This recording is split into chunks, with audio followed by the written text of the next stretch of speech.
Morning, কেমন আছেন সবাই? আশা করছি সবাই খুব ভালো আছেন।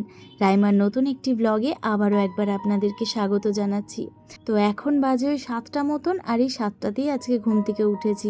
যেহেতু রিহানের স্কুল ছুটি পড়ে গেছে, তাই টিফিন বানানোর কোনো টেনশন নেই, আর কাজেরও অত টেনশন এখন নেই। তাই একটু নিশ্চিন্তে 7টার সময়তেই উঠেছি। উঠেই সবার আগে এখন আমার কাজ হলো গাছে জল দেওয়া, কারণ যে হারে গরম পড়েছে গাছ ভীষণ ড্রাই হয়ে যাচ্ছে। তাই সবার প্রথমে আমি গাছে জল দিয়ে দিই আগে। তারপর জানেন তো, ভেবেছিলাম আজকে একটু একা বসে চা খাবো আর পরপর কি কাজ করব সেগুলো একটু ভেবে নেব, কিন্তু সে তো উপায় নেই, কারণ আমি উঠলেই আজকাল রিহান বাবা 5-7 মিনিটের মধ্যে উঠে পড়ছে।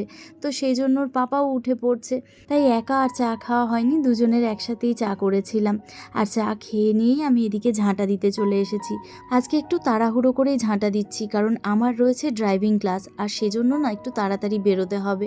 তো সেজন্য আমার হাজব্যান্ড বলেছিল যে রিহানকে খাইয়ে নিয়ে চলো 3জনে মিলে একসাথেই যাই, আর আমাকেও পৌঁছে দেওয়া হবে, তাহলে আমাকে রোদে রোদে একা যেতে হবে না। তো সেজন্য রিহানকে খেতেও দিয়ে দিয়েছিলাম, টিভি চালিয়ে দিলাম, সব রকম উপায় ট্রাই করে নিলাম, কিন্তু ও কোনোভাবেই খাবে না। ও আসলে না এত সকাল সকাল খেতে চায় না, সবে মাত্র 8:30 বাজে। তো যেহেতু রিহানের খাওয়া দাওয়া হয়নি, তাই আমি একাই চলে গিয়েছিলাম আমার ক্লাসে। তারপরে মোটামুটি ফিরেছি ওই 9:45 নাগাদ, আর ফিরেই ফ্রেশ হয়ে চলে এসেছি কিচেনে রান্নাগুলো সেরে নিতে, কারণ রিহানকে আবার টাইমে খেতে দিতে হবে। আজকে একটু মাছের ঝোল করে নিচ্ছি ওই সব রকম সবজি দিয়ে। আমাদের জানেন তো, যত রকম যাই কাজ থাকুক না কেন, আমরা চেষ্টা করি নিজেরাও একটু টাইমে খাওয়ার, আর যদি আমাদের একান্তই না হয়, অন্তত রিহানকে যেন টাইমে খেতে দিতে পারি। মানুষের রোগ অসুখের সব থেকে মূল কারণ যেটা, সেটা হচ্ছে টাইমে না খাওয়া, জানেন তো। তাই যদি আমরা টাইমে খাওয়া দাওয়া করি, খাওয়া দাওয়াটা যাই হোক না কেন, শুধুমাত্র যদি টাইমটা মেনটেন করি, তাহলে কিন্তু অনেক রোগ অসুখ থেকে আমরা বাঁচতে পারবো। তাই যত কাজই থাকুক না কেন, আগে নিজের টাইমে খাবার দাবারটা খেয়ে নেবেন, তারপরে সে কাজগুলো করবেন। তো আগের দিনের যে লাউটা এনেছিলাম, সেই লাউটার মধ্যে অর্ধেক লাউ তো আগের দিন করেছিলাম, আর অর্ধেকটা ছিল, সেটা আজকে মাছের মাথা দিয়ে করছি। আর বাকি যে লাউয়ের খোসাগুলো ছিল, সেটা আজকে ভাজা করে নেব। জানি না আপনারা কতজনে লাউয়ের খোসা ভাজা খেয়েছেন, তবে যারা খাননি আমি বলবো একবার ট্রাই করে দেখবেন, ভীষণ ভালো লাগে খেতে। ফ্রিজে দেখলাম একটা পাকা পেঁপে হাফ রাখা আছে, তো ওটা কেটে নিচ্ছি।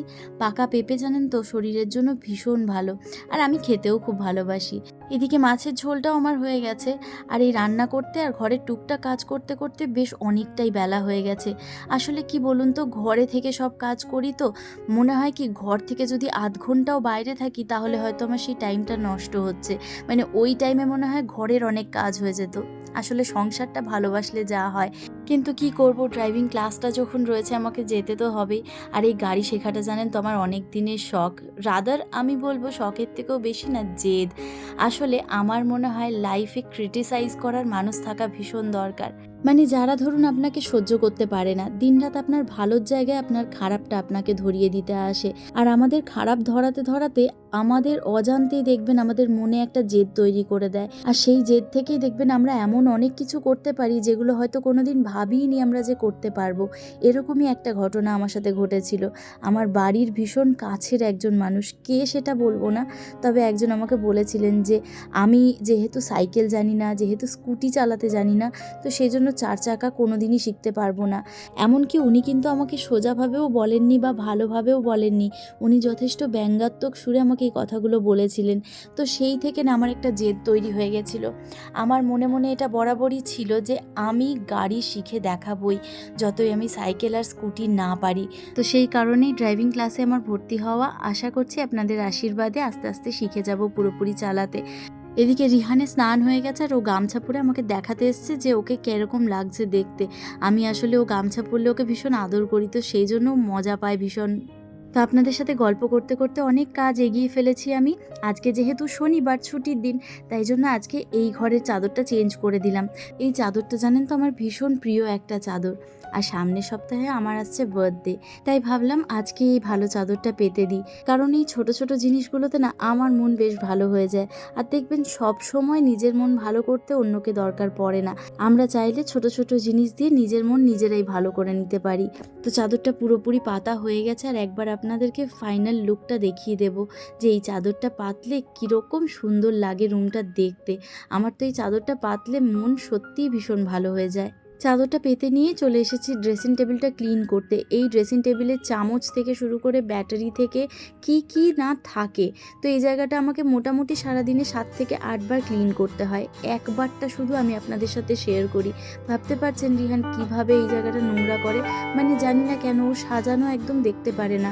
মানে যেখানটায় পরিষ্কার করে সুন্দর করে আমি সাজিয়ে রাখি সেই জায়গাটা এসে নোংরা করে দিয়ে চলে যায়। তবে এটা শুধু রিহানের না, প্রতিটা বাচ্চারই ধর্ম। বাচ্চারা একটুখানি ছড়িয়ে ছিটিয়ে খেলা করতে ভালোবাসে, সেটা আর কিছু করার নেই। আমাকেই বারবার করে পরিষ্কার করতে হবে, সেটা আমি জানি ভালো করে। তো এদিকে লাউটাও আমার মোটামুটি হয়ে গেছে, মাছের মাথাটা দিয়ে শুধু একটুখানি মিক্স করে দিয়েছি। আর রিহানের যে খেলনার কড়াইটা, যেটা ওর ঠাকুমা দিয়ে পাঠিয়েছে, ওইটাতে আজকে আমি তরকারি রেখেছি। তো আমার লাউটা হয়ে যাওয়ার পর লাউয়ের খোসাটা চাপিয়ে দিয়েছি। আর প্রচণ্ড রোদ রয়েছে বাইরে, তাই একটু জানলাগুলো বন্ধ করে সব পর্দা দিয়ে দিচ্ছি। আর এইভাবে জানেন তো 11টা বাজতে না বাজতে আমি প্রতিদিন জানলা দিয়ে একদম পর্দা দিয়ে দিই। তাতে কি হয়, গোটা ঘর একদম ঠান্ডা হয়ে থাকে। বাইরের গরম হাওয়াটা ঢুকলেই রুম এমনিই গরম হয়ে যাবে। তাই যখন দেখবেন প্রচণ্ড রোদ হয়েছে তখন জানলা দরজা সব দিয়ে দেবেন, তাহলেই দেখবেন ঘর ঠান্ডা থাকবে। আজকে যেহেতু আমার হাজব্যান্ডের অফিস নেই, তাই এই অফিস রুমটা বা সেকেন্ড বেডরুমও বলতে পারেন, তো এই বেডরুমটা ভালো করে ডিপ ক্লিন করে নিচ্ছি। এই রুমটা না উইকে একদিনই ক্লিন করতে পারি, বাকি দিনগুলো যেহেতু ওর অফিস থাকে তাই এই মোছামুছি ঝাড়াঝাড়ি এগুলো করতে পারি না। হ্যাঁ, তবে যেটুকু ওপর ক্লিন করা সেগুলো করে রেখে দিই। তবে ডিপ ক্লিনিংয়ের ব্যাপারটা এই উইকে একদিনই হয়। তবে এই রুমটা যেহেতু আমরা কেউ ইউজ করি না, সেরকম খুব একটা নোংরাও হয় না। যেহেতু জানলাটা খোলা থাকে তাই ধুলো ময়লাটা জানলাতেই একটু বেশি পড়ে।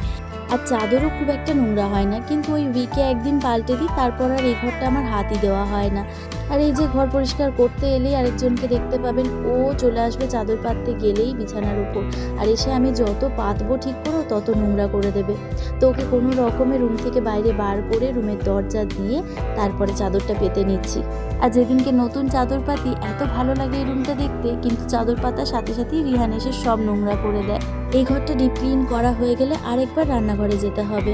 রান্না মোটামুটি হয়ে গেছে আমার, শুধু সেই সব জিনিসপত্রগুলো একটু ঠিকঠাক করে রেখে দিতে হবে। এই ঘরেরও সব জানলা দিয়ে দিলাম, পর্দা দিয়ে দিলাম। আর এই যে আমার ভাজাটাও পুরো কমপ্লিট হয়ে গেছে। আর এগুলো সব ঠিকঠাক করে রেখে এবার গ্যাসটা মুছে নিয়ে আমি স্নান করতে চলে যাব। আজ অনেকটা দেরি করে উঠেছি, তার সাথে বাইরেও বেরিয়েছিলাম, কিন্তু তারপরেও দেখুন সময়ের মধ্যে একদম সব রান্নাবান্না কমপ্লিট করে নিয়েছি। তার উপর দুটো বেডরুমকে ডিপ ক্লিনও করেছি। তাই দেরি করে উঠলেও যদি একটু বুদ্ধি করে কাজ করা যায় না, সময়ের মধ্যে কিন্তু সব কাজ কমপ্লিট হয়ে যায়। আর টাইমের মধ্যে কাজ কমপ্লিট হলে দেখবেন নিজের মন মেজাজও ভালো লাগে। তো সব কাজ কমপ্লিট করে নিয়ে স্নান টান করে নিয়ে আমরা খাওয়া দাওয়া করে একটু রেস্ট করেছিলাম। আর তারপরে বিকেলবেলায় একটু বেরিয়েছিলাম। আর বেরিয়ে আমার কয়েকটা জিনিসপত্র কেনাকাটা করার ছিল, তো সেগুলো কিনেছি। একটা রিহানের জন্য ব্রাশ কিনেছি, আমার একটা শর্ট নাইটি কিনেছি, আর তার সাথে একটা শর্টস কিনেছি, আর একটা টপ কিনেছি। এগুলো আপনাদের কেমন লাগলো অবশ্যই আমাকে কমেন্ট করে জানাবেন। তো ভিডিওটা এখানেই শেষ করছি, ভালো থাকবেন, টাটা।